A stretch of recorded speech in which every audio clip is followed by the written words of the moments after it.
Good afternoon बच्चों, कैसे हैं आप लोग?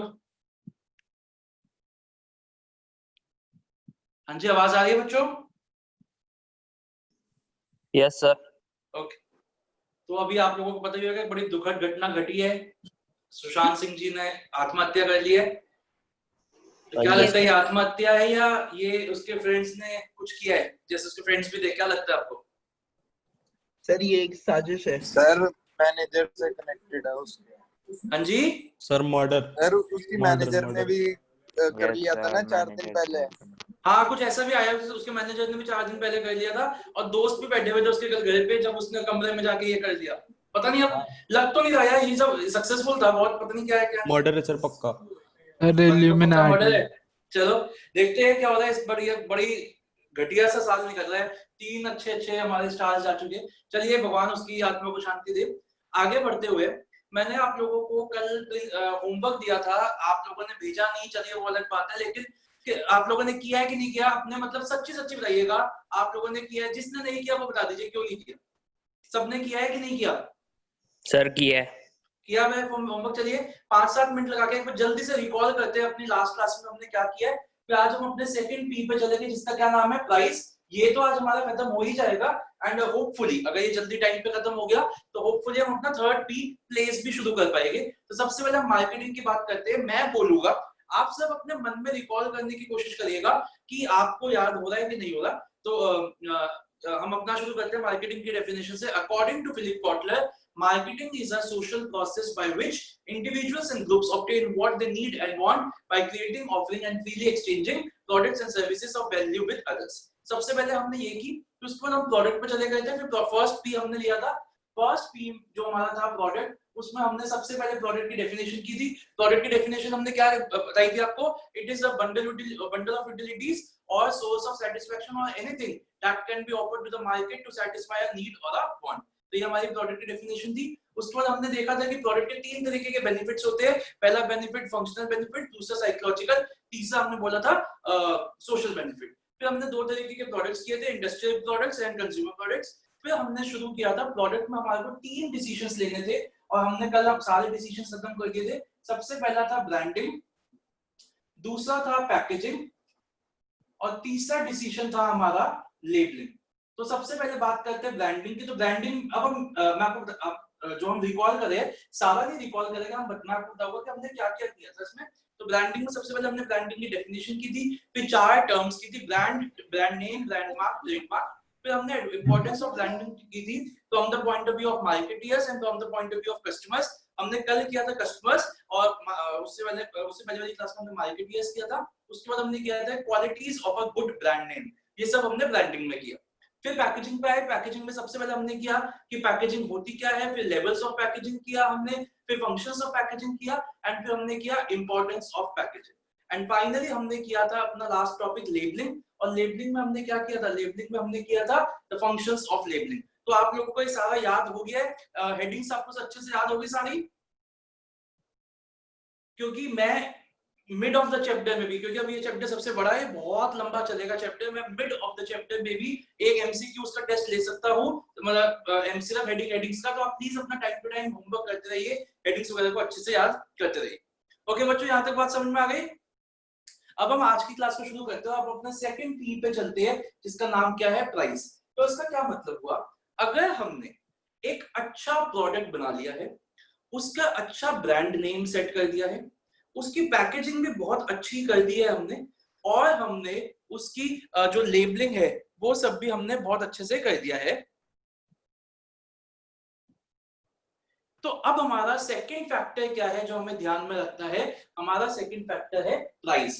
उस प्रोडक्ट की अगर हमने प्राइसिंग सही नहीं की तो भी हमारा प्रोडक्ट नहीं बिकेगा। मान लीजिए प्रोडक्ट तो आपने बहुत अच्छा बनाया, लेकिन अगर उसका प्राइस आपने एक्सेसिवली हाई रख दिया तब भी लोग उसको नहीं लेंगे। तो इसलिए हमें क्या देखना है? हमें प्रोडक्ट की प्राइसिंग जो देखनी है, हमें जो उसका प्राइस रखना है वो बिल्कुल इतना ऐसा रखना चाहिए जो कस्टमर्स को लगे कि जितना मैं इसके लिए पे कर रहा हूं मेरे को जस्टिफाइड उसके लिए वैल्यू फॉर मनी मिल रही है। तो इस प्राइस वाले में हमारा सिर्फ एक क्वेश्चन है कि पहले तो डेफिनेशन करेंगे, फिर हम देखेंगे कि what are the factors what are the various factors that affect this pricing decision। मतलब अब जब हम किसी भी चीज का, चाहे वो ये पेन क्यों ना हो, चाहे हम इस पेन का प्राइस रख रहे हैं, चाहे मान लीजिए कुछ बड़ी चीज का कोई लैपटॉप वगैरह का प्राइस रख रहे हैं, उससे भी कोई बड़ी चीज का प्राइस रख रहे हैं, तो हमें प्राइस ये देखना है कि जो हम प्राइस सेट कर रहे हैं, जो हम प्राइस डिमांड कर रहे हैं अपने कस्टमर से, क्या वो हमारे कस्टमर्स को वैल्यू फॉर मनी देगा, या उनके लिए वो एक्सेसिवली हाई है, या वो बहुत ही कम रख दिया है हमने, वो हमें देखना है। उसके लिए हमारे पास 6 फैक्टर्स है, लेकिन उससे पहले हम ये देखते हैं कि प्राइस का मतलब क्या होता है। तो कौन बताएगा, आपने इकोनॉमिक्स में भी पढ़ा होगा, what do you understand by the term price, इस वर्ड का मतलब क्या हो, what is the meaning of the word price, कौन बताएगा सर प्राइस का क्या मतलब? सर जो अमाउंट पे कर रहे हैं उस at which प्रोडक्ट के लिए। the हाँ, जो अमाउंट, बिल्कुल सही बोला आपने, बोला जो जिसने भी बोला बिल्कुल सही बोला है, जो अमाउंट हम पे कर रहे हैं और जो अमाउंट सेलर को रिसीव हो रहा है, किस लिए, in consideration of the exchange of product. तो जो प्रोडक्ट आपसे मेरे तरफ आ रहा है या मेरे से आप तरफ जा रहा है, उसके लिए जो प्राइस हम एक्सचेंज कर रहे हैं, दैट इज द मनी जो एक्सचेंज कर रहे हैं, that is the price. For example, जैसे अभी मैं आपको सर्विसेज दे रहा हूं, तो आपको मेरी सर्विस किसके लिए जो मैंने फीस रखी है, that is the price of my services. तो अगर इसकी डेफिनेशन की बात करें, तो price may be defined as the money या amount of sum amount paid by the buyer और received by the seller in consideration of the exchange of product. इतनी बात समझ में आ गई बच्चों आपको? अब हम देखते हैं इसके 6 फैक्टर्स क्या है। पहले सिर्फ हेडिंग्स पे ध्यान देंगे, जैसे मैंने आपको हमेशा कराया है, पहले हम सिर्फ हेडिंग्स पे ध्यान देंगे, उसके बाद हम डिटेल में देखेंगे कि इसकी अच्छे से डिटेल में पढ़ेंगे। एक सेकंड, तो आइए सबसे पहले देखते हैं, मैं आपको थोड़ा थोड़ा समझाता रहूंगा कि किसी भी प्रोडक्ट के जब हम प्राइस को सेट करते हैं, तो सबसे इंपॉर्टेंट फैक्टर हमारा क्या है, उस प्रोडक्ट की utility and demand. For example, आप मेरे को बताइए, अगर मैं आपसे बात करता हूं, मैं ये पेन मैंने नया मार्कर बनाया और मेरे को इसका प्राइस रखना है, अभी मैंने रखा नहीं है, मैंने सर्वे किया, तो मैंने आप लोगों के पास आया मैं, और आप लोगों से मैंने पूछा कि आप इस चीज के लिए कितने पैसे देने के लिए तैयार हो।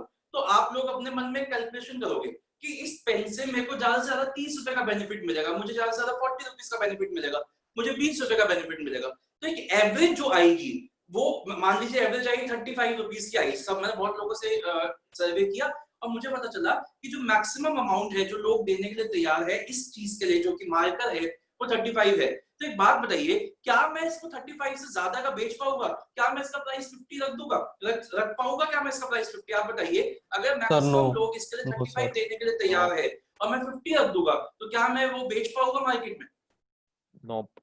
नहीं, बिल्कुल नहीं। तो इसका मतलब क्या हुआ, जो यूटिलिटी होती है, यूटिलिटी का क्या मतलब होता है, जो एक परचेसिंग पावर होती है एक प्रोडक्ट की, जो एक कस्टमर को लगता है कि हमें इससे इतना बेनिफिट मिलेगा, वो क्या सेट करती है, वो सेट करती है, बेटा ये जो मैं वर्ड्स लिखा हुआ है आपके नोट्स में लिखे हुए और इसको हम इंपॉर्टेंट मार्क करेंगे, वो क्या सेट करते हैं, वो सेट करते हैं upper limit of the price. तो मैं अपने प्रोडक्ट को 35 रुपीज से ज्यादा का नहीं बेच सकता, क्योंकि अगर मैंने इसको 35 से ज्यादा का रखा तो कोई आप खरीदोगे नहीं, क्योंकि आप लोगों के लिए इसकी मैक्सिमम वैल्यू क्या है, आप लोगों के लिए इसकी औकात क्या है, इसकी औकात 35 रुपीज ही है।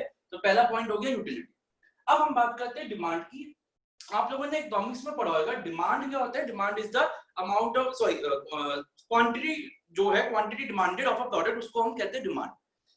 अब एक बात बताइए, आपने लॉ ऑफ डिमांड पढ़ा होगा। लॉ ऑफ डिमांड क्या कहता है कि जनरली जिन चीजों का प्राइस ज्यादा होता है उसकी डिमांड कम होती है, और जिन चीजों का प्राइस कम होता है उसकी डिमांड ज्यादा होती है। तो यही पॉइंट हमारा यहाँ पे आ जाएगा कि according to law of demand, customers will buy more quantity when the price is less and less quantity when the price is more. इसमें आपने शायद एक और चीज पढ़ी हो इकोनॉमिक्स में, एक कॉन्सेप्ट होता है जिसको हम कहते हैं इलास्टिसिटी ऑफ डिमांड। आता है बच्चों को, पता है क्या होता है elasticity of demand? Yes sir. कौन बताएगा, एक लाइन में मेरे को बता दो इलास्टिसिटी का क्या मतलब होता है, इलास्टिसिटी ऑफ डिमांड का क्या मतलब होता है, कौन बताएगा? Sir, extent of change in price. Extent of change in price. तो extent of change in price का मतलब क्या हुआ, अगर किसी प्रोडक्ट की, एक सेकंड बच्चों,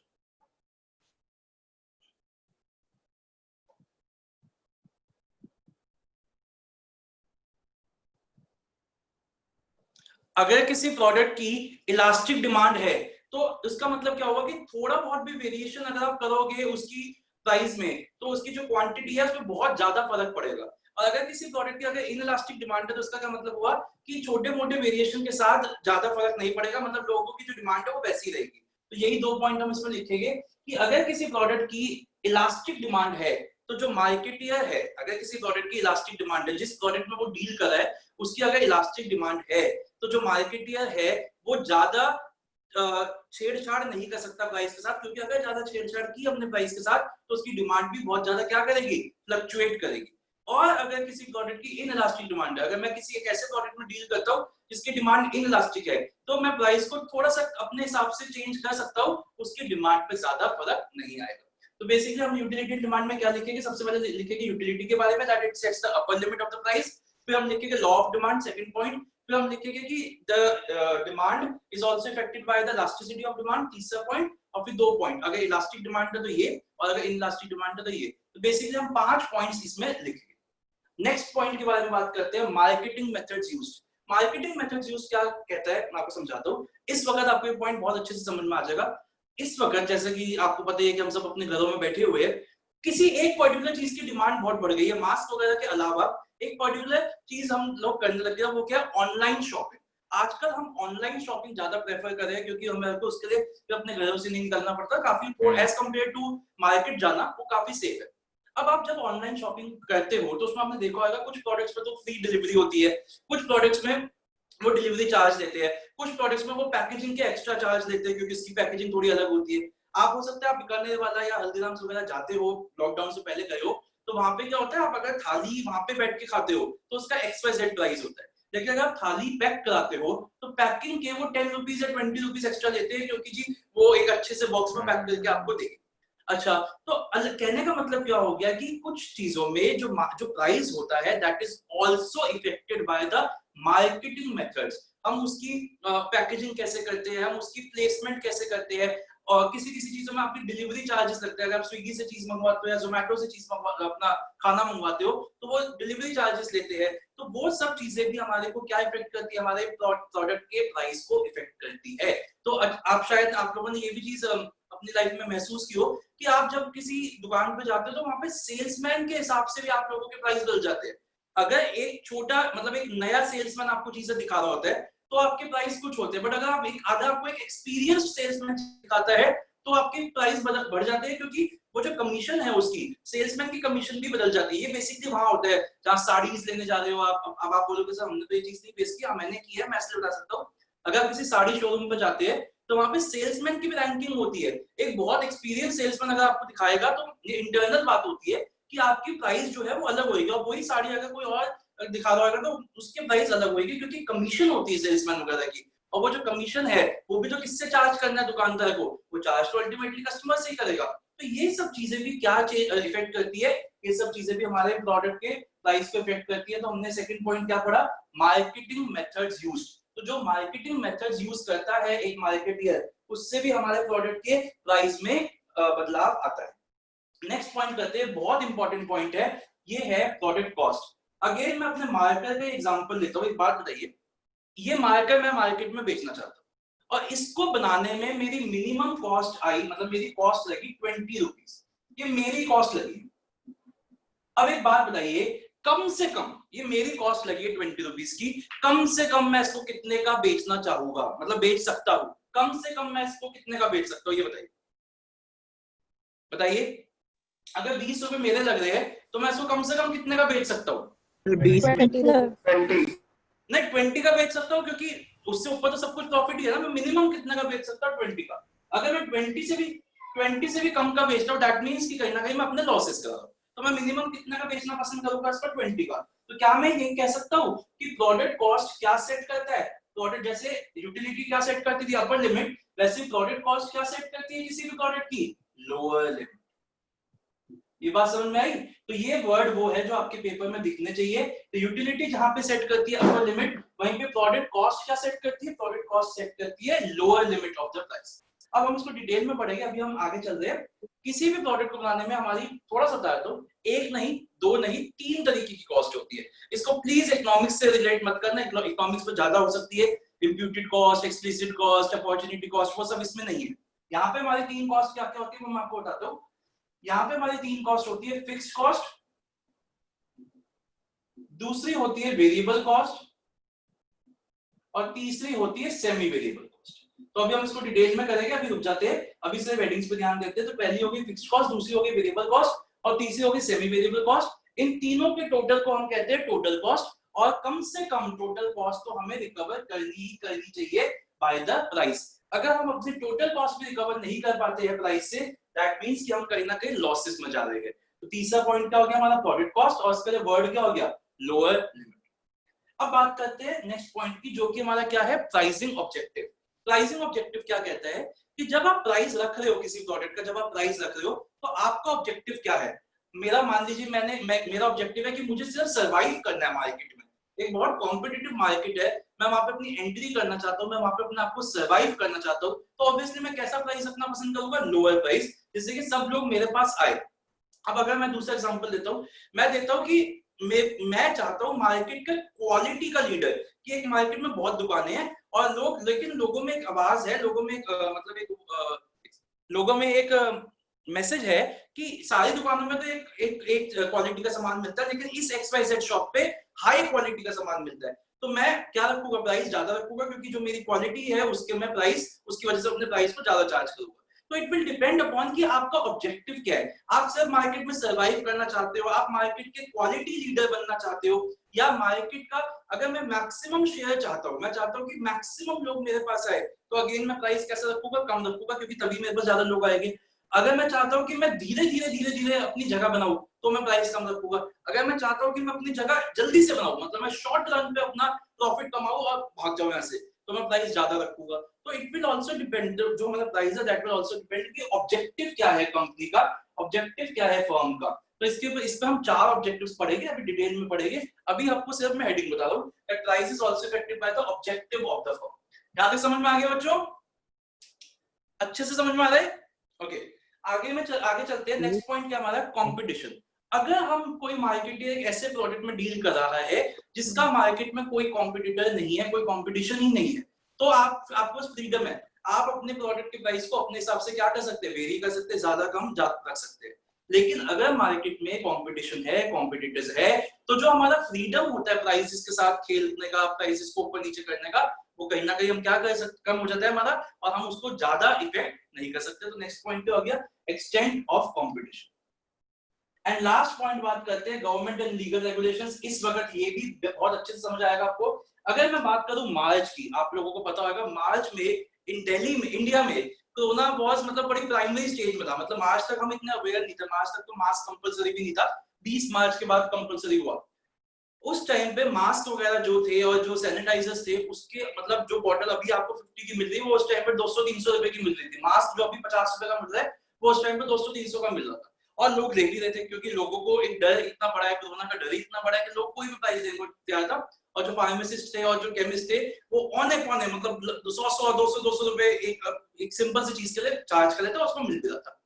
लेकिन इससे एक्सप्लॉइटेशन किसका हो रहा था, इससे एक्सप्लॉइटेशन हो रहा था कस्टमर का, आप और मेरा एक्सप्लॉइटेशन हो रहा था, क्योंकि जो चीज एक नेसेसरी थी उस टाइम के लिए, नेसेसरी चीज थी, और बेसिकली जो चीज हम लोगों को फ्री में मिलनी चाहिए, वो हम उसके लिए 200-300-400 रुपए दे रहे, प्लस जबकि हमारे लोगों का काम भी बंद होने वाला था उस थोड़े दिनों में। तो इस चीज को ध्यान में रखते हुए गवर्नमेंट ने एक स्टेप लिया था, और गवर्नमेंट ने क्या स्टेप लिया था कि इनको एसेंशियल कमोडिटीज डिक्लेयर कर दिया था। और इनको एसेंशियल कमोडिटीज डिक्लेयर करने के बाद क्या हुआ था, इनका एक प्राइस सेट कर दिया था कि इससे ज्यादा आप मास्क के चार्ज नहीं कर सकते। अलग अलग कैटेगरी के मास्क थे, एक ब्लैक वाला था, एक N95, अलग अलग कैटेगरी के मास्क थे। तो उन्होंने 2-3 कैटेगरी बता दी कि ये वाला मास्क इतने से ज्यादा नहीं बेच सकते, ये वाला मास्क इससे ज्यादा नहीं बेच सकते। ऐसे ही उन्होंने सैनिटाइजर के साथ किया कि अगर आप इतने ml का सैनिटाइजर की बॉटल्स बना के बेच रहे हैं, तो उसका प्राइस इससे ज्यादा नहीं हो सकता। तो बेसिकली जब कभी क्या लगता है गवर्नमेंट को, कभी-कभी गवर्नमेंट को लगता है कि कुछ कमोडिटीज ऐसी है जिसमें एक्सप्लॉइटेशन हो सकता है कस्टमर का। एक्सप्लॉइटेशन कैसे हो सकता है, जैसे दवाइयां है। अब दवाइयां एक ऐसी चीज है जो लोग अपना मतलब खाना भी छोड़ के भी खरीदेगा। कि किसी को मान लीजिए, मेरे को लगता है कि मेरा एक दोस्त है, मेरा कोई घर में है जिसको कोई बीमारी है, और उसकी जो दवाई है वो बहुत महंगी है, लेकिन वो दवाई से बच भी जाएगा, और वो दवाई के लिए मेरे पास पैसे भी नहीं, तो मैं कहीं से भी पैसे जोड़ के वो दवाई लाने की कोशिश करूंगा, चाहे वो केमिस्ट कितने का ही दे, क्योंकि मेरे को उस पर्सन की जान बचानी है। तो क्या इसमें हम ये बोल सकते हैं कि इन चीजों में कहीं ना कहीं एक्सप्लॉइटेशन पॉसिबल है कस्टमर का, और एक्सप्लॉइटेशन जब कस्टमर का पॉसिबल है तो गवर्नमेंट को इंटरवीन करना पड़ता है। और गवर्नमेंट इंटरवीन कैसे करती है, इन चीजों के प्राइसेस को रेगुलेट करके। अब वो ये तो नहीं बोल सकती कि इसका इतना ही रखना है, वो एक ना कुछ चीजों को एसेंशियल कमोडिटीज डिक्लेयर कर देती है और उनकी प्राइस सीलिंग लगा देती है। सीलिंग मतलब कि इससे ज्यादा प्राइस आप नहीं रख सकते इन चीजों का, तो वो एसेंशियल कमोडिटीज डिक्लेयर। तो ये हमारे 6 फैक्टर्स है जिसके ऊपर हमारा प्राइसिंग डिपेंडेंट है। प्राइस किसी भी कमोडिटी का हम जब सेट करना है तो वो डिपेंडेंट है। अभी हम इसको और डिटेल में एक बार समझेंगे, जब हम पढ़ेंगे तो इसको और डिटेल में समझेंगे। सबसे पहले बात करते हैं इसके स्लैंग की। तो मैं थोड़ा यहाँ लिख रहा हूँ, हंसना मत, थोड़ा सा ऐसे ही आपको लगेगी, थोड़ा देखना। ओके, सबका फर्स्ट लेटर देखिए, सबका मैंने आपको स्लैंग की उसमें लिखा हुआ है, सबका फर्स्ट लेटर अगली minded, Poonam Pandey is extremely gorgeous। तो जल्दी से अब इसको याद करने की कोशिश करेंगे। पहले आप इस स्लैंग को अपने पेज पे लिखिए, लेफ्ट पेज पे। उसके बाद मैं आपको इसको याद कराता हूँ अच्छे से। यू से क्या हो गया? Utility and demand. एम से क्या हो जाएगा? Marketing methods used. पी से क्या हो जाएगा? Product cost. दूसरे पी से क्या हो जाएगा? Pricing objectives. ई से क्या हो जाएगा? Extent of competition. और जी से क्या हो जाएगा? Government and legal regulations. एक बार फिर से बोलते हैं, यू से क्या हो जाएगा? Utility and demand. P M से क्या हो जाएगा? Marketing methods used. पी से क्या हो जाएगा? Product cost. दूसरे पी से क्या हो जाएगा? Pricing objectives. ई से क्या हो जाएगा? Extent of competition. और जी से क्या हो जाएगा? Government and legal regulations. जल्दी से पेज नंबर 14 पे जहां पे आपका ये स्लैंग, जहां पे आपका फ्लो चार्ट बना हुआ है, इसके लेफ्ट पे जल्दी से स्लैंग को लिखिए, फिर आप एक बार जल्दी से इसको याद करते रहिए।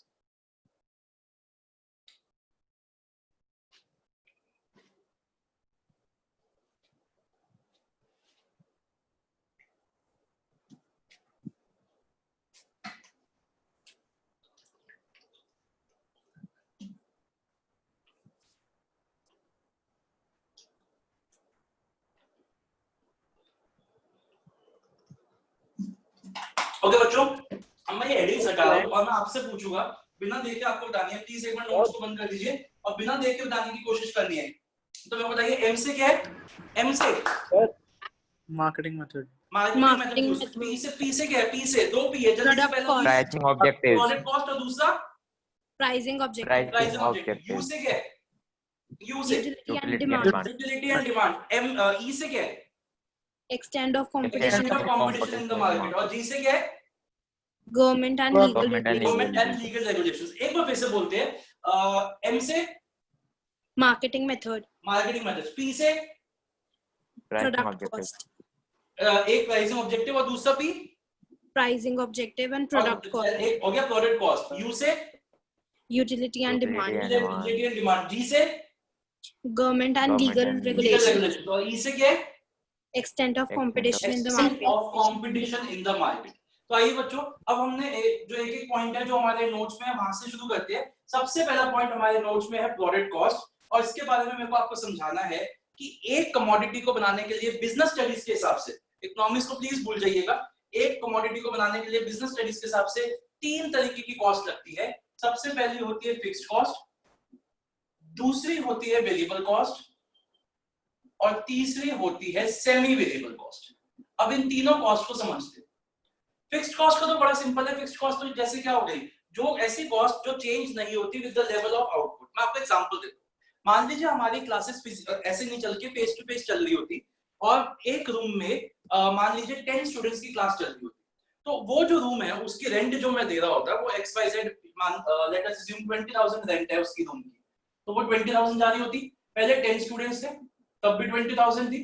फिर मान लीजिए 15 हो गए स्टूडेंट्स, तो ऐसा थोड़ी ना कि रेंट बढ़ जाएगी उसकी, कि रेंट 15 हो गए तो आपके रेंट भी बढ़ जाएगी, रेंट तो 20,000 ही रहेगी। और फिर मान लीजिए उसकी उसी रूम में 20 स्टूडेंट्स आने लग गए, क्योंकि जगह थी तो मैंने 20 स्टूडेंट्स अकोमोडेट कर दिए। तो क्या मेरा लैंडलॉर्ड ये बोलेगा कि अब आपके बच्चे बढ़ गए हैं तो आप मेरी रेंट भी बढ़ाओ? नहीं, एक रेंट जो हमारी सेट हो चुकी है वो सेट हो चुकी है। तो बेसिकली फिक्स्ड कॉस्ट क्या होती है? फिक्स्ड कॉस्ट होती है ऐसी कॉस्ट जो कि हमारी चेंज नहीं होती with the level of output. तो जैसे हमारी रेंट हो गई, इलेक्ट्रिसिटी के फिक्स चार्जेस हो गए, एक्सेट्रा, ऐसी बहुत सी चीजें होती है, जैसे सैलरी ऑफ परमानेंट एम्प्लॉइज हो गए, ये सब हमारी फिक्स्ड कॉस्ट होती है। अब बात करते हैं वेरिएबल कॉस्ट की। वेरिएबल कॉस्ट होती है ऐसी कॉस्ट जो कि चेंज करती है with the level of output in direct proportion. For example, मैंने आपको ये नोट्स देने हैं अभी जैसे लॉकडाउन खुलेगा मैं आपको नोट्स दूंगा। तो ये नोट्स बनाने के लेट अस अज्यूम कि एक पूरा सेट, ये 3 नोट्स है, पूरा सेट की कॉस्ट आती है 500 रुपीस। एक बच्चे के लिए नोट्स बनाने की कॉस्ट आती है 500। तो अगर मैंने एक प्रिंट करवाया, मान लीजिए पहले मैंने 10 प्रिंट करवाए थे, 10 बच्चे थे तो मैंने 10 प्रिंट कराए थे, तो 10 की 500 के हिसाब से कॉस्ट आ गई 5000। फिर मान लीजिए वो बच्चे 15 हो गए, तो फिर मैंने 5 और बढ़वा दिए, तो मेरे 15 की कॉस्ट कितनी आ जाएगी, हमारी कॉस्ट आ जाएगी 7500। और फिर मान लीजिए 20 हो गए, तो फिर मेरी कॉस्ट कितनी हो जाएगी, वो 10000। तो कहने का मतलब क्या है कि जब 10 बच्चे थे तो कॉस्ट 5000 थी, और जब 20 हो गए बच्चे तो कॉस्ट 10000 हो गई। मतलब जैसे ये डबल हुआ, मेरी कॉस्ट भी डबल हो गई। इसका मतलब क्या हो गया, ये कॉस्ट किस प्रोपोर्शन में बढ़ रही है, ये प्रोपोर्शन इक्वल सेम प्रोपोर्शन में बढ़ रही है जिसपे आउटपुट बढ़ रहा है। आउटपुट डबल हुआ तो कॉस्ट भी डबल हो गई, आउटपुट ट्रिपल होगा तो कॉस्ट भी ट्रिपल हो जाएगी, आउटपुट 4 गुना होगा तो कॉस्ट भी 4 गुना हो जाएगी। तो ये क्या हो गई, जो हमारी, इसको हम कहते हैं variable cost, which varies in direct proportion, word समझना, which varies in direct proportion with the level of output. इतनी बात समझ में आ गई सर? हाँ, ये भी समझ में आ गई, ये भी समझ में आ गया। अब सेमी वेरिएबल कॉस्ट, इसको समझना पड़ेगा। सेमी वेरिएबल कॉस्ट होती है जिसमें थोड़ा सा फिक्स्ड एलिमेंट होता है और थोड़ा सा हमारा वेरिएबल एलिमेंट होता है। फॉर एग्जांपल, हमारे 2 सेल्समैन है, राम और श्याम। मेरे 2 सेल्समैन है, राम और श्याम। दोनों की सैलरी है monthly 10,000 rupees plus ₹10 per unit sold. 10,000 रुपए तो मिलते ही मिलते हैं। उसके बाद वो जितना बेचते हैं उसके हिसाब से 10 रुपए के हिसाब से उनको और कमीशन मिलती है। तो श्याम की भी सेम है 10,000 प्लस ₹10 पर यूनिट सोल्ड। मान लीजिए इसने बेचे 100 और इसने बेचे 200, तो देखा जाए तो इसकी सैलरी इससे डबल होनी चाहिए क्योंकि इसने डबल बेचे। लेकिन देखते हैं कि क्या वो डबल होती है कि नहीं होती।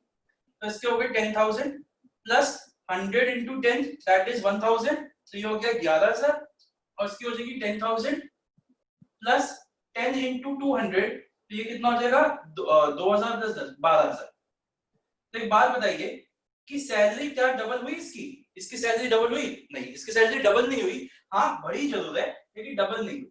तो ये होती है हमारी सेमी वेरिएबल कॉस्ट, जो कि चेंज तो हो रही है लेवल ऑफ आउटपुट के साथ। यहाँ लेवल ऑफ आउटपुट 100 है, यहाँ लेवल ऑफ आउटपुट बढ़ गया है, ये बढ़ गया तो मेरी सैलरी भी बढ़ गई है, उसकी सैलरी बढ़ गई है, लेकिन डायरेक्ट प्रोपोर्शन में नहीं बढ़ी क्योंकि ये तो डबल हो रहा है, ये तो सीधा 100% चेंज हो रहा है, लेकिन इस पे डबल का चेंज नहीं हो रहा। तो this is a semi variable cost. और ऐसा क्यों हो रहा है? क्योंकि इस पे कुछ फिक्स्ड पार्ट है और कुछ वेरिएबल पार्ट है। इतनी बात समझ में आई बच्चों?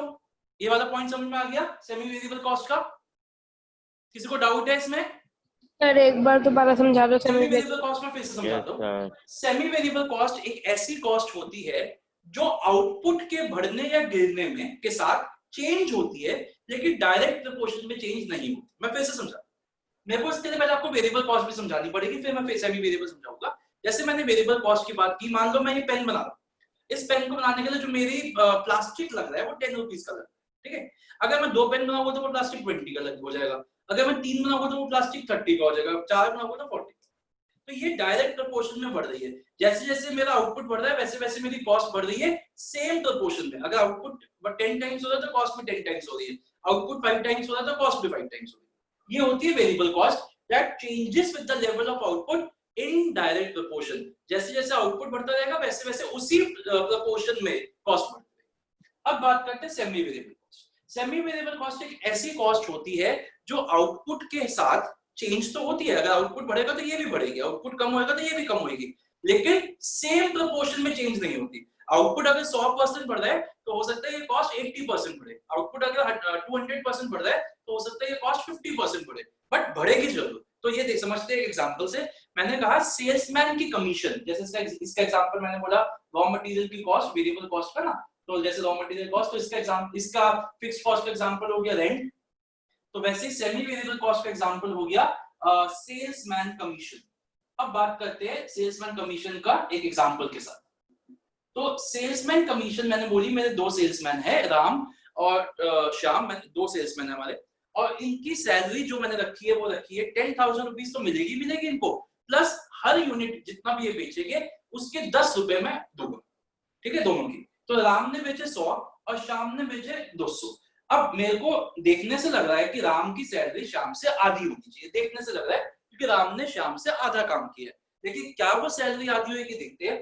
राम की 100 कितनी हो जाएगी सैलरी 10,000 प्लस 100 यूनिट बेचे 10 रुपए के हिसाब से उसकी एक्स्ट्रा कमीशन कितनी होगी 1000, तो उसकी टोटल सैलरी कितनी होगी 11,000। और उसी तरफ में शाम की कैसे निकाली जाएगी 10,000 तो उसको मिलेगी प्लस उसने 200 यूनिट बेचे 10 रुपए के हिसाब से 2,000 रुपए हो गए, तो उसकी सैलरी कमीशन कितनी होगी 2,000, तो टोटल सैलरी कितनी होगी 12,000।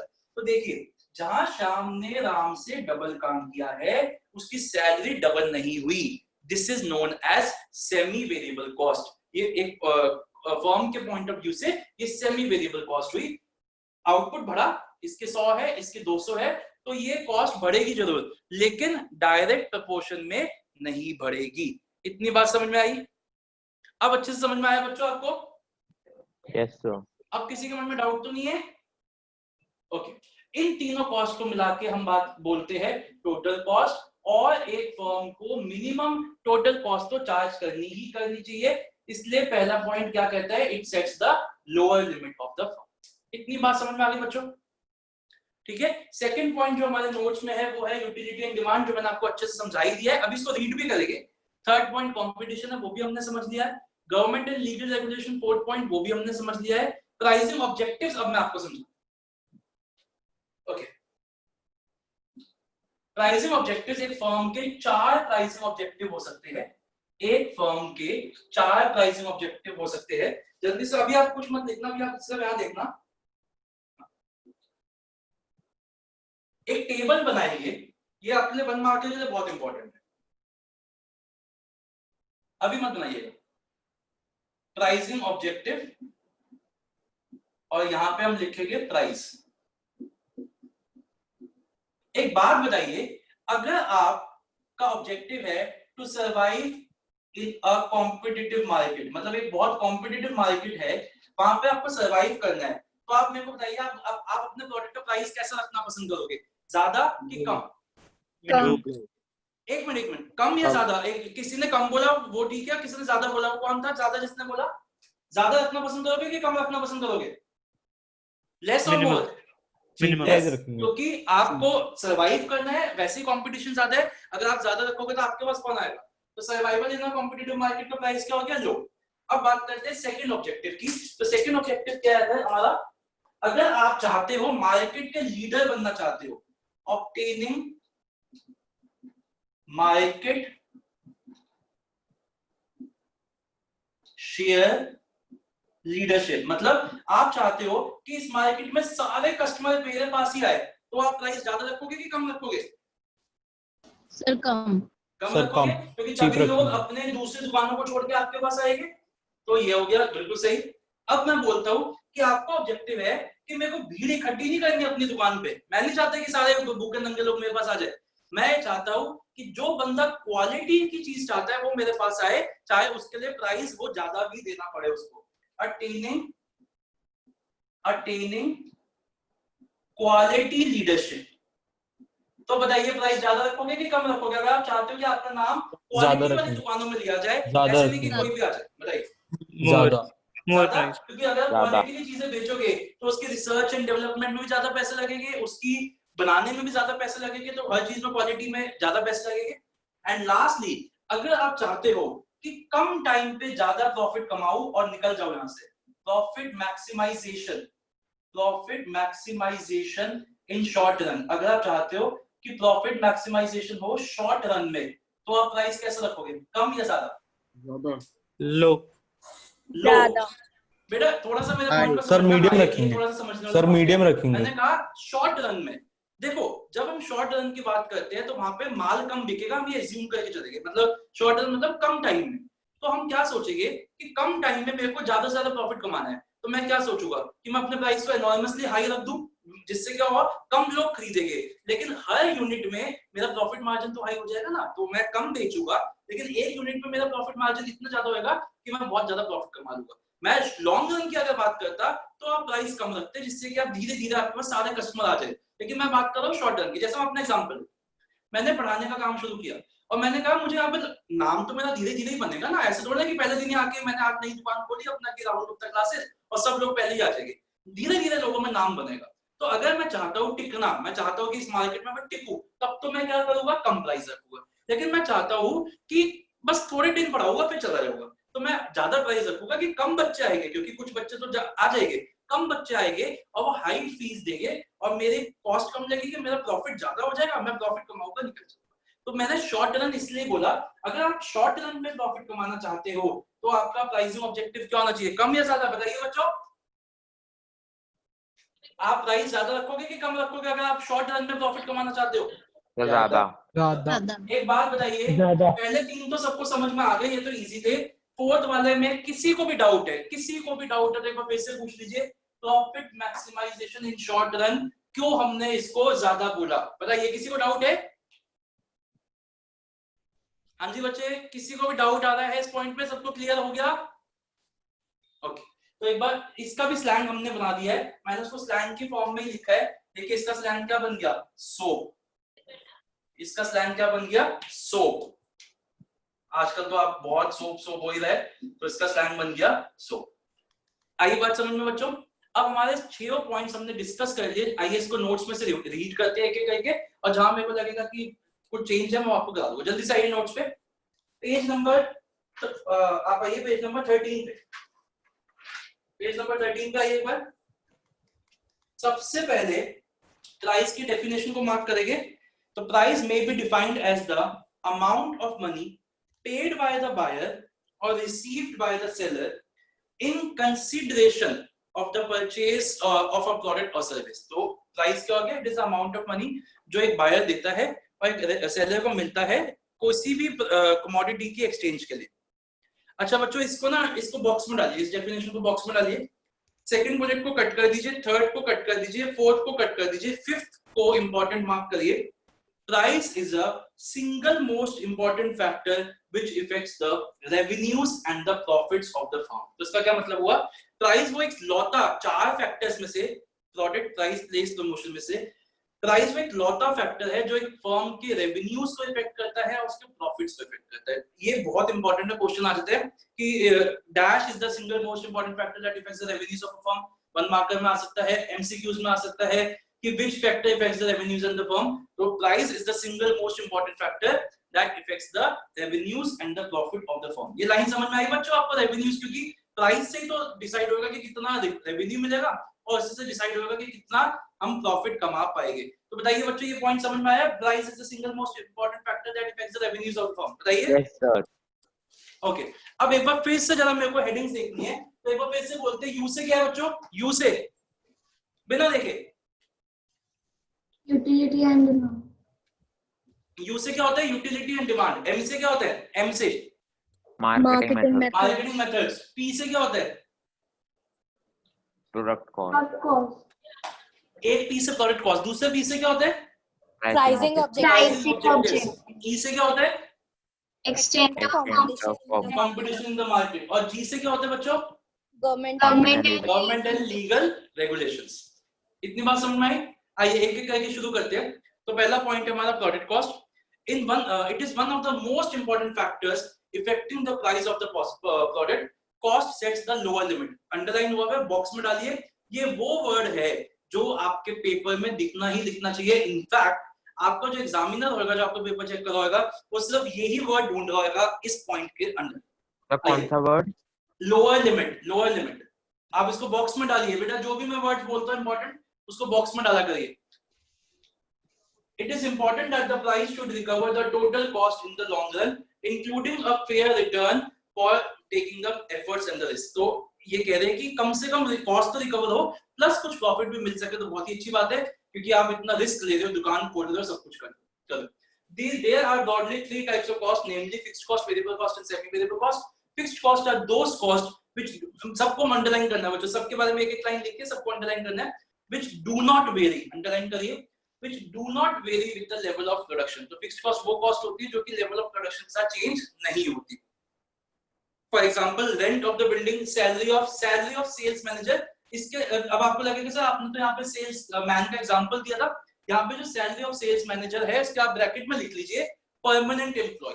जो परमानेंट है, जिसकी सैलरी फिक्स्ड है, वो आपको कंफ्यूजन नहीं होनी चाहिए कि सर अभी तो आपने सेल्समैन का एग्जांपल दिया था, वैसे सेल्समैन और सेल्स मैनेजर अलग होते हैं। सेल्समैन की कमीशन होती है, सेल्स मैनेजर फिक्स्ड सैलरी पे काम करता है। लेकिन और क्लैरिटी के लिए आप लिख लीजिए salary of sales manager, bracket में लिख लीजिए permanent employ.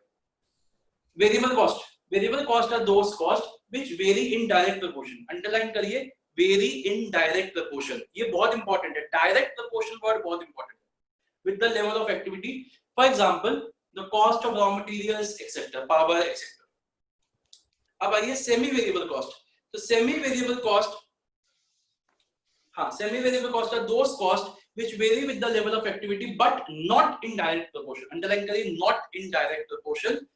For example, compensation of a salesperson, जो example मैंने अभी आपको दिया था, may include a fixed salary of 10,000 plus 5 plus a commission of 5%. With the increase in the volume of sales, the compensation will increase but not in direct proportion with the change in volume of sales.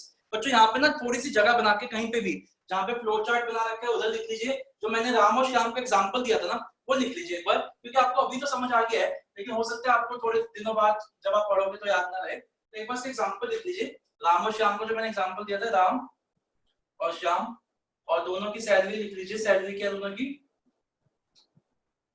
10,000, यही लिख लेते हैं जो ये इसमें example दे रखा है ना हमने, 10,000 प्लस 5% ऑन सेल्स, ठीक है ना, तो इसकी भी 10,000 प्लस 5% ऑन सेल्स। इसका ले लेते हैं यूनिट सोल्ड 100 और ऑफ 10 ईच, तो इसने 1000 रुपए के बेचे, इसका 100 ऑफ 10 ईच, सॉरी इसका 200 ऑफ 10 ईच, ठीक है, तो इसकी कितनी हो जाएगी सैलरी, इसकी हो जाएगी 10,000 प्लस 5% ऑफ 100 into 10 कितना हो गया 1000, ठीक है कि नहीं, और इसकी कितनी हो जाएगी 10,000 प्लस 5% ऑफ 2,000, तो इसकी एग्जैक्टली कितनी हो जाएगी, ये यहां से गया तो इसकी हो जाएगी 50 होगी ना यहाँ 10050, और इसकी हो जाएगी 1010। तो देखिए ये सैलरी बढ़ी तो है लेकिन डायरेक्टली डबल नहीं हुई, जैसे उसकी सेल्स डबल हुई है वैसे ये डबल नहीं, ठीक है बच्चों, समझ में आ गया एग्जांपल, इसको प्लीज नोट डाउन कर लीजिए, अभी तो आपको समझ में आ गया, हो सकता है थोड़े टाइम बाद आपको समझ में ना आ पाए, तो आप इस एग्जांपल से आपको उस टाइम पे भी समझ में आ जाए। ओके, आगे बढ़ते हैं। Total cost are the sum total of fixed cost, variable cost and semi variable cost. ये बच्चों क्योंकि यहाँ पे 5% ऑफ सेल्स था, यूनिट नहीं था, इसलिए मैंने उसको 100 into 10 किया। अगर ये यूनिट्स होता तो हम क्या करते हैं, यूनिट्स के हिसाब से करते हैं, यहाँ पे हमने 100 यूनिट्स ऑफ 10 ईच है और 5% ऑन सेल्स है, तो सेल्स तो उसने कितने रुपए की 1000 रुपए की, और इसने सेल्स कितने की 2000 की। ये बात समझ में आ गई ना आपको बच्चों, ये बात समझ में आ गई? Yes sir. क्योंकि इससे पहले जो एग्जांपल दिया था मैंने उसमें यूनिट्स लिखा था, इसमें मैंने सेल्स लिखी। ओके, आगे चलते हैं। Total cost are the sum total of fixed variable and semi variable. The price must be able to recover the total cost in the long run. अब आइए utility and demand. Utility provided by the product and consumer demand sets the upper limit of the price. Exactly वो word है जो आपके paper में लिखना चाहिए, तो underline करिए, upper limit of the price which he is willing to pay. According to the law of demand, consumers buy more units of a product at a lower price than a higher price. So law of demand generally ये कहता है कि अगर कम price होगा तो ज्यादा units demand होगी और ज्यादा प्राइस होगा तो कम यूनिट। आगे चलते हैं। The price of a product is also affected by the elasticity of demand. इसको भी बॉक्स में डालिए, price elasticity of demand. When the demand is inelastic the firm can charge higher price without much loss of the market. तो मतलब जब आपकी inelastic demand है तो आप प्राइस ज्यादा भी चार्ज कर सकते हैं। However when the demand is elastic a slight change in the price, जब आपकी डिमांड इलास्टिक है तो थोड़ा सा change he, a slight change in the price can affect the demand by a big magnitude. आपका जो डिमांड है वो बहुत ज्यादा इफेक्ट हो सकती है। In such a situation, seller can achieve larger revenues only by lowering the cost. तो अगर ऐसा होएगा तो आप ज्यादा रेवेन्यूज तभी कमा सकते हैं जब आपकी कम होएगी, प्राइस कम होएगी। Okay, next point, extent of competition. Competition is another factor which should be considered while fixing the price. When the firm does not face any competition, it can enjoy complete freedom in fixing the price. But when there are competitors selling the same product, the pricing freedom of the firm is considerably reduced. तो अगर आप competitive market में बैठे हो तो आप ज्यादा price के साथ changes नहीं कर सकते, क्योंकि आपको प्राइस अब आपके कॉम्पिटिटर्स के हिसाब से ही रखने पड़ेंगे। Okay, next point, government and legal regulations in order to protect the interest of the public against unfair practices in the field of price fixing। तो जो प्राइस फिक्सिंग की फील्ड है उसमें अनफेयर प्रैक्टिसेस हो, बहुत ज्यादा चार्ज करना, exploit करना कंज्यूमर्स को, ऐसा ना हो। Government can intervene and regulate the price of the commodities by declaring them as essential products। Box में डालिए essential products को। For example medicines, wheat, rice, sugar etcetera, तो ये सब क्या है, ये सब एसेंशियल प्रोडक्ट्स है। इन सब का आपको पता ही है कि एक प्राइस सेट हुआ हुआ है। जो हम आटा वगैरह, राइस, ये व्हीट वगैरह लेते हैं उनका एक प्राइस सेट हुआ हुआ है, उससे ज्यादा सेट हम जो मैन्युफैक्चरर है वो ज्यादा प्राइस नहीं ले सकता। ऐसी मेडिसिन्स एक्सेट्रा। प्राइसिंग ऑब्जेक्टिव को एक मिनट के लिए छोड़िए क्योंकि इसमें टेबल बनवाऊंगा मैं। लास्ट पॉइंट पे आइए, marketing methods. The price fixation is also affected by other elements of marketing such as distribution system, जो आपका distribution network है, quality of salesman, quality in of advertisement, sales promotion, type of packaging etc। तो distribution system जैसे मतलब ज्यादा लोग बीच में involve है, होलसेलर, रिटेलर, कंज्यूमर्स तक पहुंचने में, तो आपका प्राइस बढ़ जाएगा। अगर आपका एडवर्टाइजिंग कितना, एक फर्म कितनी एडवर्टाइजिंग करी है उससे भी प्राइस बढ़ जाएगा। सेल्स प्रमोशन टेक्निक्स वगैरह से भी प्राइस बढ़ जाएगा। टाइप्स ऑफ पैकेजिंग कैसी है उसके हिसाब से भी आपका प्राइस इफेक्ट हो सकता है। तो अब आइए जो हमारा इससे पहले वाला पॉइंट है जिसका हमने टेबल भी बनाई है, प्राइसिंग ऑब्जेक्टिव वाले पॉइंट पे आइए। If the firm decides to maximize profits in the short run, it would tend to charge higher price। तो अगर कोई इसको अंडरलाइन करिए, अगर कोई firm maximise profit in the short run को अंडरलाइन करिए, maximise profit in the short run. अगर कोई फर्म चाहती है कम टाइम पे ज्यादा प्रॉफिट कमाना, तो वो क्या करेगी, वो ज्यादा प्राइस चार्ज करेगी।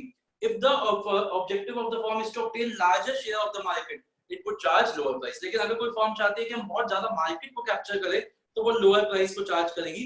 तो उसके बाद थर्ड पॉइंट जो है ना, apart from profit maximisation the objective of the firm में इंक्लूड। तो बच्चों मैं वहां पे आपको बोलूंगा थोड़ी सी जगह निकालिए, कहीं पे भी थोड़ी सी जगह निकालिए, अगर नहीं है तो नोट्स पे एक टेबल बनाइए। टेबल बनाइए, बहुत काम आएगी आपको। एक टेबल बनाइए जिसके दो कॉलम होंगे, मैं बता दिख नहीं रहा था, मैं बोलता भी रहूंगा। लेफ्ट कॉलम बड़ा बनाइए प्राइसिंग ऑब्जेक्टिव, राइट कॉलम बनाइए प्राइस का। जल्दी से बनाइए, एक टेबल बनाइए। Left column pricing objective, right column price.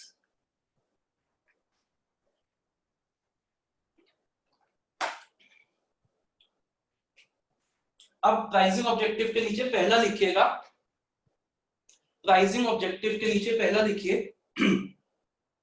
Pricing objective के नीचे पहला लिखिए survival in a competitive market.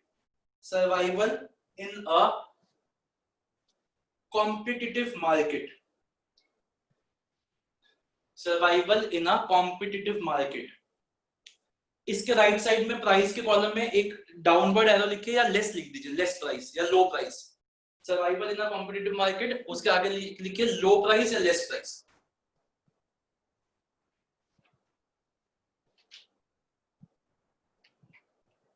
Second objective लिखिए ऑब्टेनिंग मार्केट शेयर लीडरशिप। अब आपके मन में क्वेश्चन आ रहा है, सर ये लिखा हुआ तो है, फिर क्यों लिखवा रहे हो? अभी बताता हूं बच्चों। Obtaining market share leadership, obtaining market share leadership. तो इसका प्राइस भी कम होएगा, आप लोगों ने बताया था, अभी खुद ही बताया था आपने। मार्केट शेयर लीडरशिप, प्राइस लो, लेस। थर्ड लिखिए, थर्ड लिखिए attaining product quality leadership, attaining product quality leadership, product quality leadership. आप प्राइस के आगे लिखिए हाई प्राइस, क्योंकि आपको क्वालिटी के प्रोडक्ट्स देने तो ऑब्वियसली आपका प्राइस ज्यादा लगेगा, high price.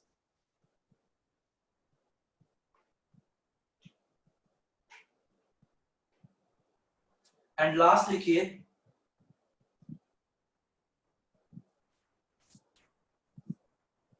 Profit maximisation in short run, profit maximisation in short run, profit maximisation in short run. इसके आगे लिखिए हाई प्राइस। सबका फर्स्ट लेटर अंडरलाइन करिए, सर्वाइवल का एस, ऑब्टेनिंग का ओ, अटेनिंग का ए, प्रॉफिट मैक्सिमाइजेशन का पी। सर्वाइवल का S, ऑब्टेनिंग का O, अटेनिंग का A, प्रॉफिट मैक्सिमाइजेशन का P, और वहां पे स्लैंग लिखिए सोप, SOAP, SOAP सोप। अब आप पूछ रहे हो कि सर आपने टेबल क्यों बनवाई? दो वजह है। पहली वजह तो ये है कि एक तो बहुत इंपॉर्टेंट 1 मार्क का क्वेश्चन बन जाता है, what are the various pricing objectives of the firm, तो आपको ये आना चाहिए, तो ये है। दूसरा, जब आपको याद करना है तो आपको यही टेबल याद करनी है। देखिए यही चीज नोट्स में तो बहुत बड़ा लिखा हुआ है, आपको इतना याद नहीं करना, आपको सिर्फ याद ये करना है। और उसके बाद देखिए जो पॉइंट है, पहला पॉइंट कैसे, obtaining market share leadership, तो उसके आगे पूरा, if the firm is objective is to obtain larger share of the market, it will keep the prices at lower levels so that greater number can be effected। तो आप इससे तो अपना बना सकते हैं, अगर मान लीजिए टेबल है, मैं आपको बोलूं उसको सेंटेंस फॉर्म में लिख के तो आप सीधा लिख सकते हैं, if the firm's objective is to survive in a competitive market, then it would tend to keep a lower price, etc। बस खत्म। फिर next, if the firm's objective is to attain market share leadership, या is to obtain market share leadership, then it will keep a lower price। तो basically आपको याद करना इससे है, ठीक है, इससे याद करना है, इससे, ये जो टेबल मैंने बनाई है इससे आपको याद करना है, इजीली याद हो जाएगा, इसलिए मैंने इसको टेबुलर फॉर्मेट में लिखवाया है। बट वहां जब लिख के आओ तो कोशिश करिएगा, टेबुलर फॉर्मेट भी चलेगा, बट अगर आप उसको सेंटेंस में लिखोगे तो वो भी सही। बट आज अच्छे से आपको बच्चों 6 पॉइंट समझ में आया कि नहीं आया, एक बार अच्छे से बता दीजिए, ठीक है। कोई पॉइंट ऐसा जो फिर से पूछना है वो आपको समझ में आ गया? प्रेजेंट कैसे करना है वापस बताइएगा। इसको प्रेजेंट कैसे करना है बेटा, देखो जब अगर आप प्राइसिंग ऑब्जेक्टिव वाला पॉइंट लिख रहे हो तो आप सीधा ये भी लिख सकते हो that the various pricing objectives of the firm are, आप एक टेबल भी बना सकते हो। लेकिन अगर आप और मतलब चाहते हो कि और अच्छी प्रेजेंटेशन करो तो आप लिख सकते हो एक सारे पॉइंट्स को आप इनको सेंटेंस फॉर्म पे लिख दो, जैसे the pricing objectives can be, फिर पहला लिखा आपने, टेबल मत बनाइए, that if the firm want to survive in a competitive market then it would tend to keep a lower price, मतलब सेंटेंस फॉर्म में 4 सेंटेंस में। Okay sir. और वैसे अगर आप टेबल भी बनाओगे तो that is also not wrong, it is also correct, वो आपके ऊपर डिपेंड करता है, प्रेजेंटेशन आपके ऊपर डिपेंड करती है, दोनों ही ठीक है। ओके, इतनी बात समझ में आ गई बच्चों? अब एक बार जल्दी से फिर से हेडिंग्स को देखेंगे। पी से क्या है? 2 पी है, पहला पी बताइए, पहला पी क्या है? प्रोडक्ट कॉस्ट, और दूसरा पी क्या हो गया? Pricing objective. Pricing objective, pricing objective, pricing objective. U से क्या हो गया?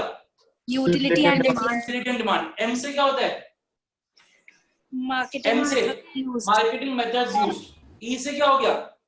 Extent of competition in extent the of market. Competition in the market. और जी से क्या होता है?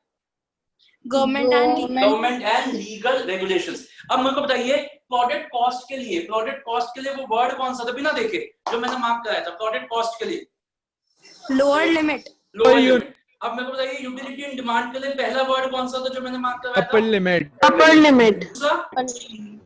Elasticity of demand. Price elasticity of demand, बिल्कुल ठीक। फिर बताइए मेरे को गवर्नमेंट एंड लीगल रेगुलेशंस के लिए कौन सा वर्ड था? Essential commodities. Essential commodities. और प्राइसिंग ऑब्जेक्टिव्स के लिए तो आपके ये 4 है। एस से survival in a competitive market, O से obtaining market share leadership, A से attaining quality leadership, and P से profit maximisation in the short run. इतनी बात समझ में आ गई बच्चों आपको? अब हमारे 2 पीस। हाँ जी बच्चे बताइए, कोई डाउट किसी को? सर हाँ जी बोलिए। ये प्रॉफिट मैक्सिमाइजेशन के आगे प्राइस कितना है, बढ़ा हुआ है? प्रॉफिट मैक्सिमाइजेशन के आगे जो प्राइस है उसमें एरो ऊपर अप है या फिर डाउन है? एरो है ना, अप होएगा ना बेटा। Profit maximisation in short run, अगर आप कम समय में ज्यादा प्रॉफिट कमाना चाहते हो तो आप प्राइस ज्यादा रखना पसंद करोगे कम? बताइए, सोच के बताइए, अभी डिस्कस भी किया था। अगर आप चाहते हो कि कम समय में ज्यादा प्राइस प्रॉफिट कमाना है तो ज्यादा हाई प्राइस। प्राइस। बस हाई प्राइस, तो एरो अप। ओके बच्चों, अब हमारे 2 पीस होते हैं, खत्म हो गए हमारे, प्राइस भी खत्म हो गया और प्रोडक्ट भी खत्म हो गया हमारा। इसका मतलब क्या हुआ कि हमने एक अच्छा प्रोडक्ट बना भी लिया और उस अच्छे प्रोडक्ट की सही से प्राइसिंग भी कर ली, लेकिन तब भी वो नहीं बिकेगा।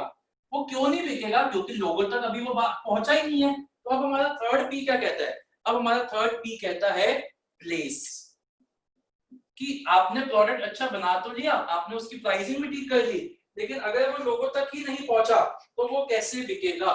तो थर्ड पी कहता है place. Place means all those activities which help in making the goods and services available at the point of consumption। तो जहां पे वो कंज्यूम होएंगे तो वो वहां तक पहुंचाना इस प्लेस। प्लेस में हम 2 डिसीजंस लेते हैं। यहाँ पे समझना, अभी आज हम ज्यादा नहीं करेंगे, तो थोड़ा सा पार्ट करेंगे प्लेस का, हम नेक्स्ट क्लास में कंप्लीट करेंगे प्लेस को। प्लेस में हमें 2 डिसीजंस लेने। सबसे पहला डिसीजन जो हमें ये लेना है कि मेरे को अपने गुड्स खुद बेचने हैं या मुझे किसी इंटरमीडियरी की मदद लेनी, मतलब मैं अपनी दुकान खुद खोलना चाहता हूं या मुझे होलसेलर्स, रिटेलर्स की मदद लेनी है। तो सबसे पहला पॉइंट तो हो गया कि मेरे को ये डिसाइड करना है कि मेरे चैनल्स ऑफ डिस्ट्रीब्यूशन क्या होंगे। ये चैनल्स ऑफ डिस्ट्रीब्यूशन क्या होंगे? पहला, इसमें हम क्या देखेंगे कि क्या वो डायरेक्ट चैनल होगा या फिर वो इनडायरेक्ट चैनल। डायरेक्ट मतलब मैं अपनी चीजें खुद बेचूंगा या मैं इंटरमीडियरीज की मदद लूंगा। इंटरमीडियरीज कौन हो जाते हैं? होलसेलर्स, रिटेलर्स, कस्टमर एक्सेट्रा, मतलब ये सब। अब आइए दूसरा जो हमारा क्वेश्चन है वो ये कहता है, ये तो हमारा एक पार्ट हो गया प्लेस का। दूसरा होता है जो कहता है कि यहाँ चीज बनी, यहाँ पे ये है मेरी फैक्ट्री और आप हो यहाँ पे, ये है मेरा कस्टमर। तो यहां से यहां तक जब चीज ट्रेवल करेगी तो उसको हम क्या कहते हैं? उसको हम कहते हैं फिजिकल डिस्ट्रीब्यूशन। तो सेकंड डिसीजन अंडर प्लेस क्या हो गया मेरा? Physical distribution. तो गुड्स के यहां से बनने के बाद कस्टमर तक पहुंचने के बीच में भी तो बहुत काम होते हैं। उनको जगह जगह पे वेयर हाउस किया जाता है, ट्रांसपोर्टेशन किया जाता है, ऑर्डर प्रोसेसिंग होती है, इन्वेंटरीज होती है। वो क्या है वो हम देखेंगे कि जब यहाँ से यहाँ तक चीजें कैसे पहुंचती है। तो हमारे 2 डिसीजंस क्या हो गए प्लेस में? पहला डिसीजन कि हमारे चैनल्स ऑफ डिस्ट्रीब्यूशन के थ्रू हमारे को अपने गुड्स को बेचना है, या दूसरा डिसीजन कि हमें उसको फिजिकली मूव कैसे करना है। तो आज हम क्या करेंगे? आज हम ये करेंगे, ये छोटा सा टॉपिक है, ये आज हम करेंगे, ये टॉपिक हम आज नहीं करेंगे। इतनी बात समझ में आ गई? तो सबसे पहले देखते हैं कि फिजिकल डिस्ट्रीब्यूशन का मतलब क्या होता है। फिजिकल डिस्ट्रीब्यूशन का मतलब होता है जहां चीज बनी और जहां वो चीज यूज होगी उसके बीच में उसकी physically handling and physical movement of goods. तो जहां चीज बनी और जहां वो यूज होगी उसके बीच में physical handling and physical movement, physical handling and physical movement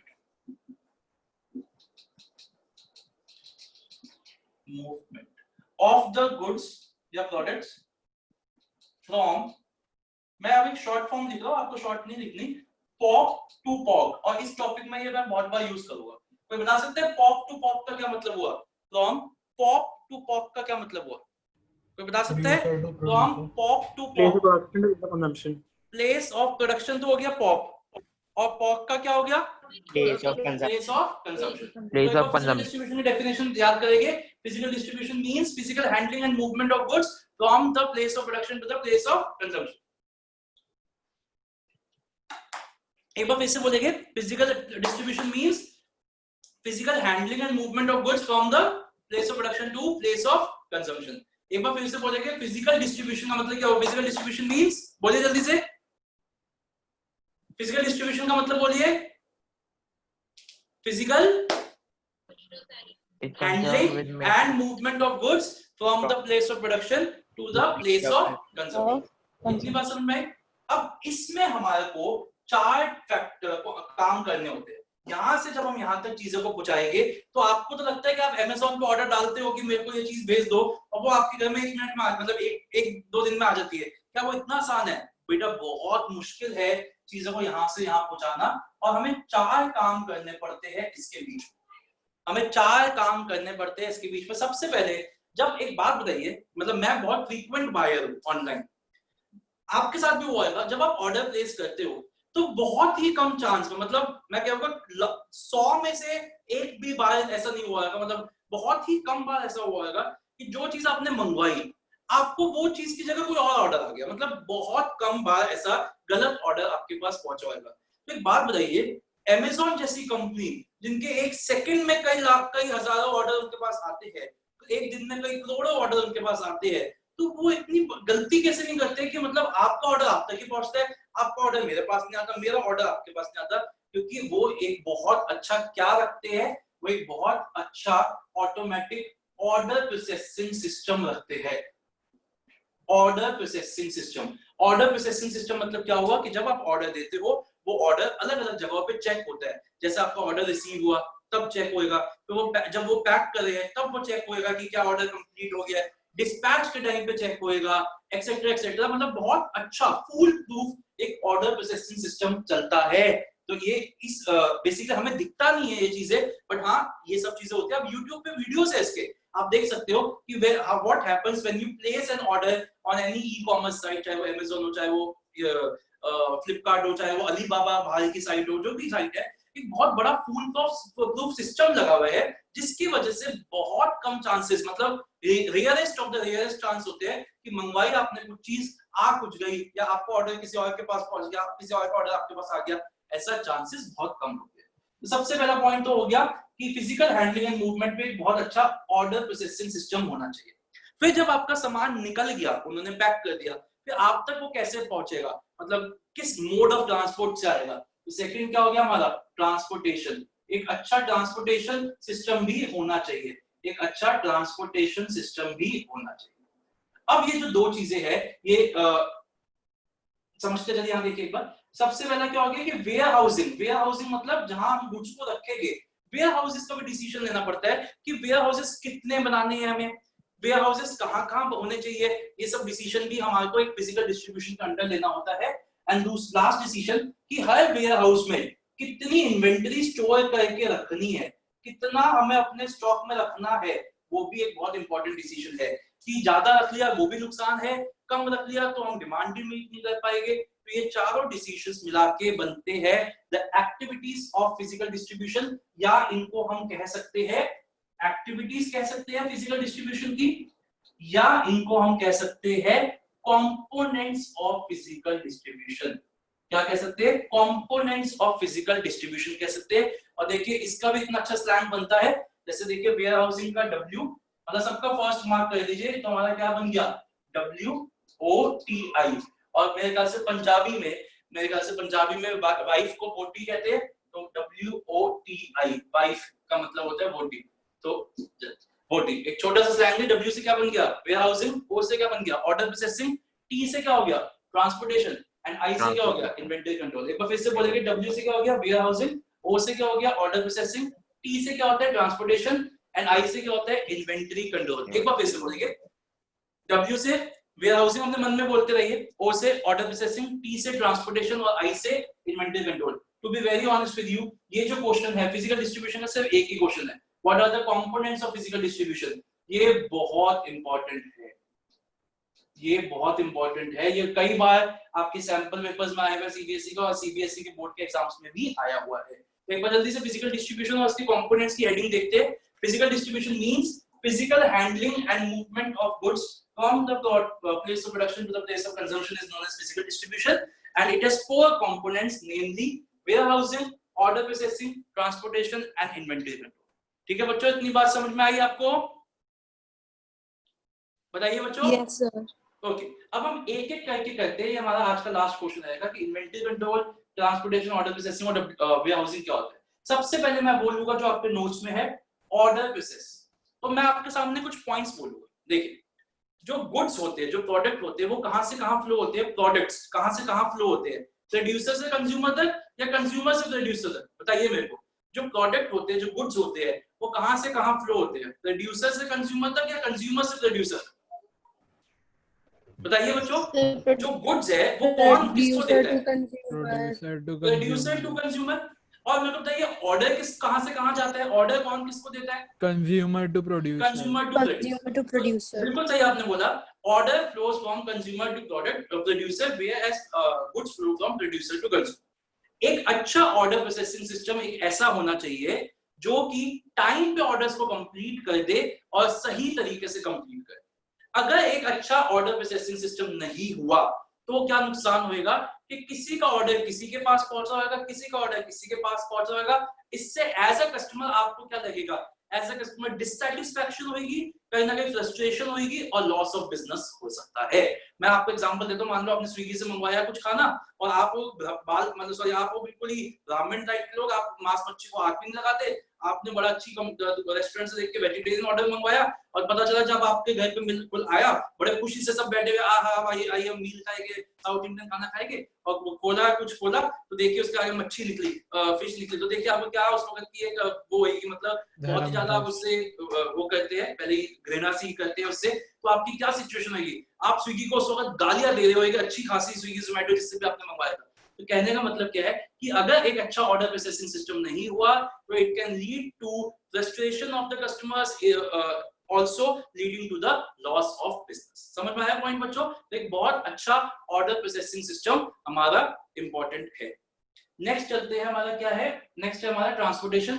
transportation कभी आपने 4th 5th में पढ़ा था। What is transportation? It's the means of carrying goods and services, या it's the means of carrying raw materials and services from the place of production to the place of consumption. वो जो भी हमारे modes of transport होते हैं, truck वगैरह, वो उसमें आते हैं, उसमें बात करते हैं इस पे। अगर ये चीज सही नहीं हुई, अगर आपका ट्रांसपोर्टेशन ही सही नहीं हुआ, तो आप चाहे कितनी ही मार्केटिंग कर लीजिए, कुछ चीज बिकेगी नहीं, क्योंकि जो चीज वहां तक पहुंचेगी नहीं जहां पे उसका यूज है, तो आपको पैसे कौन देगा? अगर एक बात बताइए, मैं आपसे क्लासेस की बात करूंगा, मेरी क्लासेस आप तक पहुंच ही नहीं रही, चाहे वो नेटवर्क इश्यू की वजह से नहीं पहुंच रही, चाहे वो किसी भी वजह से नहीं पहुंच रही, तो क्या आप मेरे को फीस दोगे? आप नहीं दोगे, क्योंकि अल्टीमेटली आप उसका बेनिफिट नहीं उठा पा रहे हो। तो अल्टीमेटली अगर आपकी ट्रांसपोर्टेशन ठीक नहीं हुई तो आपका सारे marketing efforts will go in when, क्योंकि अल्टीमेटली तभी आपको रेवेन्यू मिलेगा, प्राइस मिलेगा, जब आपकी चीज वहां पहुंच जाएगी जहां पे उसका यूज है। ओके, अब आते हैं, बात करते हैं, पहले ऐसा करते हैं, पहले इतना रीड करते हैं। मेरा भी 2 बज गए हैं, मेरे वेयर हाउसिंग और इन्वेंटरी अभी बच गया। पहले हम इतना रीड करते हैं, ऑर्डर प्रोसेसिंग, ट्रांसपोर्टेशन, डेफिनेशन, पहले इतना रीड। तो आइए जल्दी से बच्चों, पेज नंबर 15 पे आइए, प्लेस की बात करते हैं। Place is concerned with making the goods and services available at the right place so that people can purchase the same. There are 2 important decisions regarding this aspect. One, regarding the physical movement of goods from producer to consumers, that is known as physical distribution. And second, regarding the channel of intermediaries in the distribution process, that is known as channels of distribution. समझ में आ गया बच्चों? अब इसके नीचे channels of distribution लिखा है, जो हमने आज नहीं किया। आप आ जाइए 17th नंबर पेज पे, 16 छोड़ दीजिए, 17 पे आ जाइए, 17 पे आइए, नीचे आपको दे रखा है फिजिकल डिस्ट्रीब्यूशन। आइए, ओके, तो फिजिकल डिस्ट्रीब्यूशन क्या कहते हैं? Once the goods are manufactured, packaged, सीधा ना इस पे डेफिनेशन पे आइए, ये सब कुछ छोड़ दीजिए, इसको जो सेकंड बुलेट है, द फिजिकल हैंडलिंग वाली, उस पे आइए, जो सेकंड बुलेट है सीधा उस पे आइए। The physical handling and movement of goods from the place of production to the place of distribution या consumption is known as physical distribution. इसको बॉक्स में डाल ही रखा है, अगर नहीं डाला हुआ तो बॉक्स में डालिए। The physical handling and movement of goods from the place of production to the place of distribution is known as physical distribution. ये इसकी डेफिनेशन है, 1 मार्क की डेफिनेशन है, वेरी इंपॉर्टेंट मार्क। अब आइए कंपोनेंट्स ऑफ फिजिकल डिस्ट्रीब्यूशन, वहां पे पहले स्लैंग लिखिए, वोटी, warehousing, order processing, transportation, inventory control. जहां पे आपका फ्लो चार्ट बना हुआ है वहां पे स्लैंग लिखिए, वोटी। अभी हमने फर्स्ट 2 किए, पहले हम फर्स्ट 2 ही पढ़ेंगे। ऑर्डर प्रोसेसिंग, प्रोडक्ट्स, बेटा इसमें ना आप एक काम करिएगा, ये पैराग्राफ फॉर्म में लिखा हुआ है, आप इसको ना पॉइंट फॉर्म में लिख लीजिएगा। तो जैसे जैसे मैं बताता हूँ ना कि ये पहला पॉइंट, तो आप उसको ऐसे ऐसे कर देना, जिससे आपको पता चल जाए फर्स्ट पॉइंट है, सेकंड पॉइंट। जितना पॉइंट्स में लिखोगे उतना ही आपको ज्यादा अच्छी प्रेजेंटेशन देखने को मिलेगी। Products flow from manufacturer to customers via channel members, via मतलब through channel members, while orders flow in the reverse direction from customer to the manufacturer. पहला पॉइंट, ये पहला पॉइंट है। दूसरा point, a good physical distribution system should provide for an accurate and speedy processing of orders, ये दूसरा point है। तीसरा point, in the absence of which goods would reach the customers late or in wrong quantity, ये तीसरा point हो गया। चौथा point, this would result to the customer dissatisfaction with the danger of loss of business, ये fourth point. this would lead to the customer dissatisfaction with the danger or loss of business। समझ में आया बच्चों आपको 4 points? Okay, next transportation, पहले 1 mark का definition mark करिए transportation की। It is the means of carrying goods and raw materials from the point of production to the point of sale, ये 1 मार्क की डेफिनेशन है। It is a means of carrying goods and raw materials from the point of consumption production to the point of sale. It is important because unless the goods are made physically made available, the sale cannot be completed। तो अगर आपने goods भेजे ही नहीं तो कोई भी cell completed नहीं मानी जाएगी। अब बच्चों आज की क्लास को हम यहाँ रोकेंगे, लेकिन 1-2 बातें मेरे को आपसे करनी है। पहले तो सबसे पहला पॉइंट तो ये है कि मेरे को टाइमिंग्स डिस्कस करने हैं। संडे का टाइम तो ठीक है, संडे का टाइम तो कोई चेंज नहीं करे, लेकिन जैसे मेरे हिसाब से आप लोग सब लोगों की अभी छुट्टियां चल रही है इस वीक, ये वीक तो सबकी छुट्टियां है ना? Yes, sir. तो Yes, ये sir. वीक तो क्योंकि शायद आपका कब से स्कूल खुलेगा आपके? फर्स्ट अभी information नहीं मंडे से बताई। ही है। मतलब जून तो छुट्टियां है ना, अभी जून तो छुट्टियां चलेगी ना? Yes, sir. नहीं सर, तो नहीं चलेगी क्यों? कब खुल जाएगी जून में? सर हमारा तो मंडे ही कल से खुलेगा। खुल रहा है सर। नहीं कब? अच्छा एक डेट बता दो, टेंटेटिव इस डेट तक छुट्टियां है, ये बता दो बस। 24 स्कूल 24 तक तो है ना, मतलब अगला हफ्ता ये तो है ही पूरा, है ना? ठीक है ना? तो एक बात बताइए, क्या हम सिर्फ इस वीक में, मैं आपसे पूछ रहा हूँ, प्लीज अभी गालियां मत देना, क्या हम सिर्फ इस वीक में कुछ फ्रीक्वेंसी बढ़ा सकते हैं क्लासेस की? क्योंकि जैसे स्कूल खुल जाएंगे फिर आपकी वही क्लासेस बन की हो जाएगी, तो बताइए क्या हम थोड़ा सा अपनी स्कूल फ्रीक्वेंसी चल बढ़ा रहा है। सकते हैं? सर सर कल स्कूल से चल स्कूल रहा है। है। स्कूल अभी भी चल रहा है, किसका? सर रायन ये इंटरनेशनल। तो ये APJ कब स्कूल खत्म, चल रहा बंद कब है। होएगा ये? नहीं दे रहे छुट्टी सर। अच्छा छुट्टियां ही नहीं दे रहे, अच्छा। तो अभी वैसे किसी दिन हम वीकडे में मॉर्निंग में रख सकते हैं क्लास? सर क्लासेस होती हैं। क्लासेस मॉर्निंग में होती नहीं है। हो पाएगी सर। हाँ जी, मॉर्निंग में नहीं हो पाएगी सर, क्लास है स्कूल की। अच्छा मॉर्निंग में क्लासेस है, और इवनिंग में अगर हम रखना चाहें किसी एक दो दिन, मतलब मान लो ट्यूसडे को मैं इवनिंग में रखना चाहूँ, कोई पॉसिबिलिटी है? Yes, sir. कितने Yes, बजे sir. कितने बजे? अब मतलब चाहे हम लेट रख ले, 7 o'clock 8 o'clock के बाद रख ले, तो कोई पॉसिबिलिटी है?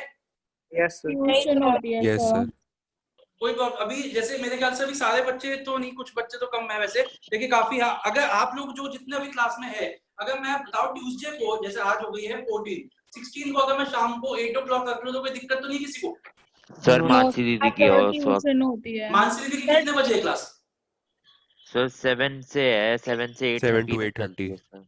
8:30 तक है, तो और कितने, और अगर हम 6 o'clock रख ले, 6 to 7, तो सर क्लास है। नहीं सर वो 5 to 6 ठीक है, ये बच्चे वीकेंड में ही तो रख ही रहे हैं, लेकिन मैं सोच रहा था जब हमारी छुट्टियां चल रही है तो छुट्टियों में थोड़ी फ्रीक्वेंसी इस वीक में कम से कम 2-3 क्लास ले लेते हैं इस वीक, सर, सिर्फ ये वीक। MWF में 6 नहीं है सर। हाँ? MWF रख लो सर। अच्छा ट्यूसडे कल रख ले तो कल कितने बजे? कल अगर हम 8 o'clock रख ले तो तो क्लास होती है। क्लास होती है, अच्छा तो कितने बजे? 9 बजे रख ले? हाँ सर रख लो, ये बेस्ट टाइम है। जी सर 9 ठीक है। 9 to 10। ठीक है सर। मैं एक बार सबसे, सर, मैं एक क्लास बार इस होगी वक्त सर। 39-40 स्टूडेंट्स क्लास में अभी बैठे हुए हैं, मतलब अपने जगह पे बैठे हुए हैं।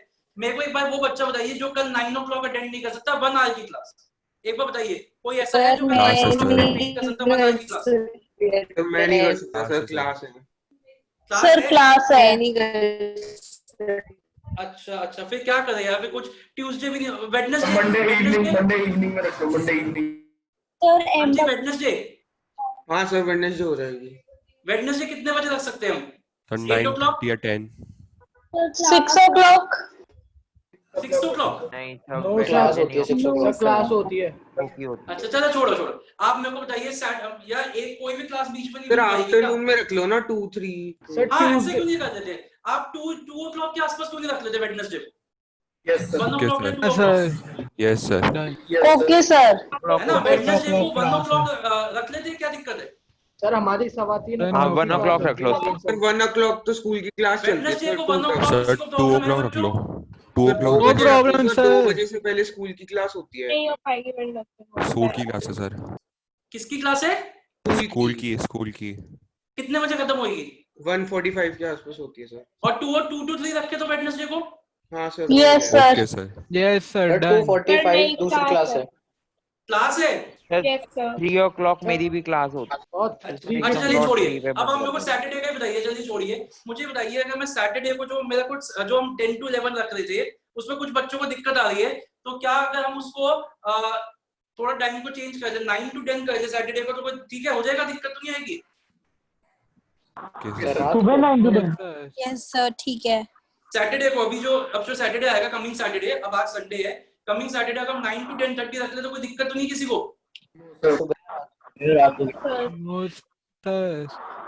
ठीक है, तो अब हम सैटरडे को 9 to 10:30 की रख लेते हैं, वीकडे का छोड़ दीजिए, सैटरडे 9 to 10:30 रख लेते हैं, ओके? मॉर्निंग ठीक है बच्चों? मॉर्निंग में सर हाँ मॉर्निंग मॉर्निंग में बेटा, मॉर्निंग में। सर मॉर्निंग सर क्या 9 to दिक्कत है? 10 रात को कर दो ना। नहीं मॉर्निंग में बताओ, मॉर्निंग में। सर 12 बजे रख लो सर, 12-1 बजे। नहीं बेटा हाँ, क्या सर। दिक्कत क्या है, दिक्कत तो बताओ। चलो जो अगर एक आध को दिक्कत हो मेरे से ग्रुप पे पूछ लेना। अब आपकी क्लास यहाँ देख लीजिए, सैटरडे को है, सैटरडे को 9 to 10:30 AM। ठीक है बच्चों? Yes, sir. ठीक है। अगर किसी को प्रॉब्लम हो मुझे ग्रुप पे बात कर लीजिएगा, मेरे से अलग से बात कर लीजिए, ठीक है? सर 10 to 11:30 कर दो, 9 बहुत अर्ली हो जाता है। यार 10 to 11:30 में बहुत बच्चों की ना क्लासेस है, इसलिए किया है। एक दिन की बात है, बताइए 10 एक दिन की बात है बच्चों, एक दिन मैनेज कर दो। चलो एक दिन मैनेज कर दो बस, ठीक है? Okay sir. ओके बच्चे, bye bye. Bye, sir. Bye, sir. Thank you, sir. Bye बेटा, बाय। ओके।